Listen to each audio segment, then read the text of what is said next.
Bonjour, je suis Didier Mazier et je vous souhaite la bienvenue dans ce deuxième module consacré à la typographie pour tous. Alors je vous rappelle que je fais des formations et que si vous avez besoin de former vos personnels, n'hésitez pas à me contacter via mon site freeport.fr ou via ma présence sur les réseaux sociaux. Alors nous allons aujourd'hui travailler sur un point qui est fréquent chez les graphistes, c'est qu'est-ce que je vais faire quand le texte ne tient pas. Pour faire ceci, nous allons également nous appuyer sur la notion de feuille de style. Alors, le texte ne tient pas, c'est le cas ici. Vous constatez qu'en bas, on a une petite case rouge avec une croix qui nous indique que le texte ne tient pas. Nous allons tracer ce qu'on appelle un béquet et nous allons ici faire suivre le texte du bloc principal au béquet. Alors le texte ne tient pas, la tentation est grande de travailler directement sur la compression du texte, c'est-à-dire de dire je vais le comprimer horizontalement à 90 ou 80%, et ça va tenir. Alors c'est vrai, ça va tenir, mais le résultat sera problématique, parce que vous allez réduire le texte à 80% sur cette page, et sur la page d'à côté, il sera à 100%. Et résultat, vous allez avoir quelque chose qui ne sera plus homogène. Donc il va falloir trouver autre chose. Alors, la première chose à faire, c'est d'intervenir sur les espacements. Vous constatez qu'ici, les intertitres ont des espaces avant et des espaces après, et on va pouvoir commencer à jouer sur ces espacements.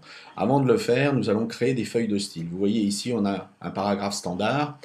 Ici, on a un paragraphe qu'on va créer en feuille de style qu'on va appeler lettrine, et on va le baser sur le paragraphe standard. Ce qui fait que quand je vais faire des modifications sur le paragraphe standard, elles se feront sur les lettrines. De la même manière, je vais créer ici un autre style de paragraphe que je vais appeler inter, titre, et quand je ferai des modifications sur l'intertitre, elles s'appliqueront sur tous les autres intertitres. Donc lui, il est en intertitre, et lui, on lui applique également l'intertitre. Donc les feuilles de style, c'est quelque chose de très facile à faire, ça existe dans tous les logiciels, Word compris, et on va pouvoir faire des modifications. Par exemple, si je veux modifier dans l'intertitre les retraits et espacements, et réduire cet espacement au-dessus de l'intertitre que je peux considérer comme trop important, ça va se faire sur les trois intertitres en même temps. Et les trois intertitres bougent en même temps. Alors on peut descendre à 4 mm, 3 mm, et on peut réduire après, à 1 mm en dessous. Donc ça va être notre première possibilité. Donc vous voyez que là, ça fonctionne un peu, mais que malgré tout, on a encore quelque chose à gagner. Alors deuxième élément, c'est que au niveau de vos blogs, vous avez souvent un petit peu de marge. Donc ici, je peux reprendre un petit peu de marge, et vous voyez, j'ai encore gagné de la place. Hein, alors on va se mettre en mode aperçu de manière à ce que on se rende mieux compte. Vous avez quelque chose ici qui est à la fois assez propre. Bon, il ne faudrait pas remonter trop, mais on a un petit peu de marge. Dernière solution, ça va être de pouvoir travailler ici sur les marges. Vous avez un petit retrait donc, qui se trouve être sur le paragraphe standard, et ce retrait à gauche est de 2 mm. Si je le ramène à 1 mm, ça tient. Et vous voyez, je n'ai absolument pas touché à ma typographie en termes de compression, ni même en termes d'approche. Alors malheureusement, on pourrait avoir un problème qui est plus grave, c'est-à-dire que, ma foi, on a encore du texte qui reste à faire tenir. Alors à ce moment-là, il va falloir intervenir non pas sur des choses qui pourront être faites, on va dire page par page, mais qui vont impacter tout le texte de mon document. C'est-à-dire que si ici je décide de jouer sur les caractéristiques du texte, ça je jouerai sur l'ensemble du document de manière à garder une homogénéité. Alors, on va prendre notre paragraphe standard, et en ce qui concerne notre paragraphe standard, on va voir sur quoi on peut jouer. Au lieu de jouer sur la compression, alors la compression, je vous rappelle que c'est ce qu'on appelle l'échelle horizontale, donc la tendance, ça serait de dire je vais comprimer à 90%, et puis effectivement, à 90%, ça tient. D'accord? On va revenir à 100. Voilà. Au lieu de jouer sur la compression, quelque chose qui va se voir, il est plus intelligent de jouer d'abord sur le corps. Quand vous allez jouer sur la compression, le logiciel vous permet d'écraser horizontalement votre police, mais vous n'allez pas forcément avoir un effet graphique qui va être très très bon. Alors, par contre, si on joue sur le corps, et si je descends à 11 points, vous voyez que ça tient largement. Alors, ça tient largement, peut-être que 11,5 tiendrait également. Vous voyez? Et il n'est pas forcément nécessaire de descendre à 11, voire à moins. Donc on va dire que 11,5, ça tient correctement.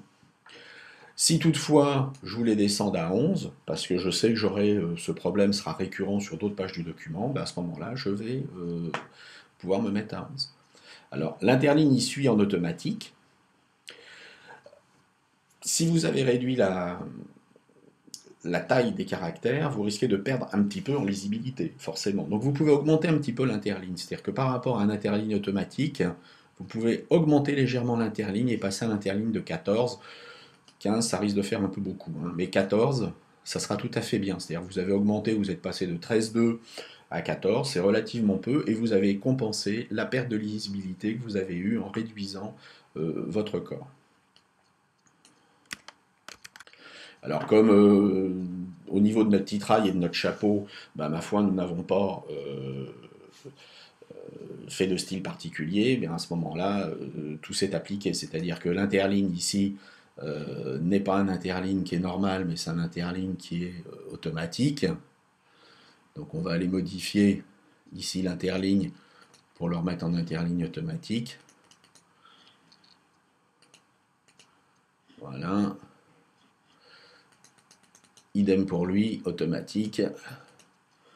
Et puis idem pour lui, automatique. Alors évidemment, là aussi on devrait être sur feuille de style. Et puis idem pour lui, automatique. Voilà. Donc là on a réglé la question. Alors se pose maintenant la question de l'alignement de bas de page, hein. On reconstate qu'on retrouve un peu le même problème, c'est-à-dire qu'on a un bas de page ici qui se tortille. On peut demander un alignement au niveau des options du bloc de texte qui seront de demander un alignement justifié, et auquel cas on aura quelque chose qui sera immédiatement assez propre.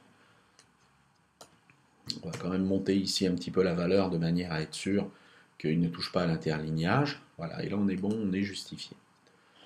Donc vous voyez qu'on avait du texte dans la solution précédente qui était particulièrement qui tenait pas, on en a rajouté en plus en cours de route, et aujourd'hui on a quelque chose qui maintenant tient la route et qui pourra de surcroît être appliqué à la totalité de notre document. Et en mode aperçu, vous avez quelque chose qui est propre. Alors dans les prochains modules, on verra comment animer tout ça et passer d'une mise en page ici qui est triste à une mise en page qui sera une mise en page plus agrémentée. Bien, je vous souhaite à tous une excellente journée. À très bientôt. Bye bye.